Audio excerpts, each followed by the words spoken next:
Dubai international സ്റ്റേഡിയത്തിൽ India Australia champions trophy 2025 സെമിഫൈനലിൽ field umpire Richard ഇല്ലിംഗ്വർത്ത് നല്ല ഫോമിലായിരുന്നു.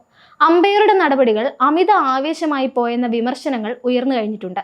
ശുഭ്മാൻ ഗില്ലിന് ക്യാച്ച് മുന്നറിയിപ്പ് നൽകിയതിനു പിന്നാലെ രവീന്ദ്ര ജഡേജയുടെ കയ്യിലെ കെട്ടഴിപ്പിച്ചതാണ് ചർച്ചയായിരിക്കുന്നത്. ട്രാവിസ് ഹെഡിനെ പുറത്താക്കിയ ക്യാച്ച് ഗിൽ ശരിയായി പൂർത്തിയാക്കിയില്ലെന്ന സംശയത്തിലാണ് അമ്പയർ ഇടപെട്ടത്. ലോങ് ഓണിൽ അതിവേഗം 23 മീറ്റർ ഓടിയെത്തിയാണ് ഗില്ല് പന്ത് പിടിച്ചത്. കുറച്ചു സമയം കയ്യിൽ വെക്കുന്നതിന് മുമ്പ് തന്നെ അതിവേഗം പന്ത് ഒഴിവാക്കിയതോടെ ഗില്ലിനെ വിളിച്ച് അമ്പയർ സംസാരിച്ചു. ഇതിനുശേഷമായിരുന്നു ജഡേജയുമായുള്ള സംഭാഷണം.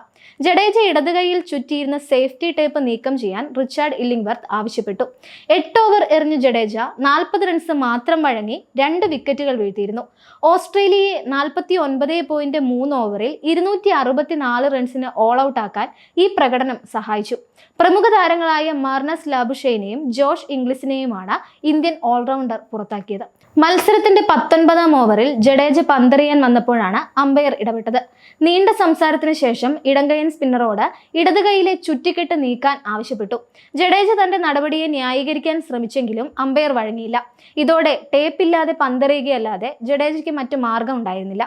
ഏതെങ്കിലും സാഹചര്യത്തിൽ കളിക്കാർക്ക് സംരക്ഷണ കയ്യുറകൾ ധരിക്കേണ്ടി വന്നാൽ അമ്പയറുടെ അനുമതി വാങ്ങണം എന്നാണ് MCCയുടെ ഗെയിം നിയമം 28.1 പറയുന്നത്.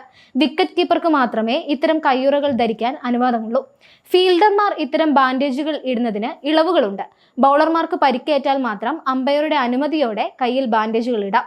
പലപ്പോഴും അമ്പയർമാർ ഇതിൽ ഇടപെടാറില്ല. ജഡേജ ബൗൾ ചെയ്യാൻ എത്തിയപ്പോൾ റിച്ചാർഡ് ഇല്ലിംഗ്വർത്ത് കർശനമായ നിലപാട് സ്വീകരിക്കുകയായിരുന്നു. ജഡേജ ബാൻഡേജ് നീക്കുമ്പോൾ കയ്യിലെ മുറിവ് പുറത്തു കാണാമായിരുന്നു. ഇന്ത്യൻ ക്യാപ്റ്റൻ രോഹിത് ശർമ്മ, വിരാട് കോഹ്ലി തുടങ്ങിയവർ അമ്പയറുടെയും ജഡേജയുടെയും അടുത്തെത്തി സംസാരിച്ചിരുന്നു. ഇവരോടും അമ്പയർ കാര്യങ്ങൾ വിശദീകരിക്കുന്നുണ്ടായിരുന്നു. എന്തായാലും ഇന്ത്യ ചാമ്പ്യൻസ് ട്രോഫി ഫൈനലിൽ കടന്നു കഴിഞ്ഞു. സെമി ഫൈനലിൽ കരുത്തരായ ഓസ്ട്രേലിയയെ 4 വിക്കറ്റിനാണ് ഇന്ത്യ കീഴടക്കിയിരിക്കുന്നത്. മികച്ച ടീം വർക്കിലൂടെയാണ് ഇന്ത്യ എതിരാളികളെ നിഷ്പ്രഭമാക്കിയത്. ടോസ് നേടി ബാറ്റ് ചെയ്ത ഓസ്ട്രേലിയ 49.3 ഓവറിൽ 264 റൺസിന് ഓൾ ഔട്ട് ആയപ്പോൾ ഇന്ത്യ 48.1 ഓവറിൽ 6 വിക്കറ്റ് നഷ്ടത്തിൽ ലക്ഷ്യം കാണുകയായിരുന്നു. ഓസ്ട്രേലിയക്കെതിരെ മികച്ച കരിയർ റെക്കോർഡുള്ള വിരാട് കോഹ്ലിയാണ് പ്ലെയർ ഓഫ് ദി മാച്ച്.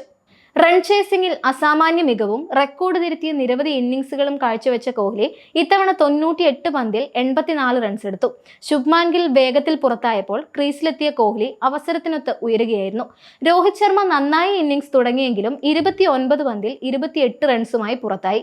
കോഹ്ലിക്ക് കൂട്ടായി പിന്നീടെത്തിയത് മികച്ച ഫോം തുടരുന്ന ശ്രേയസ് അയ്യരായിരുന്നു. കോഹ്ലിയും ശ്രേയസും ചേർന്ന് ഇന്ത്യൻ ഇന്നിംഗ്സിന് ശക്തമായ അടിത്തറയിടുകയായിരുന്നു. ടീം സ്കോർ 134-ലെത്തിയപ്പോൾ ശ്രേയസ് 62 പന്തിൽ 45 റൺസ് എടുത്ത് പുറത്താവുകയായിരുന്നു.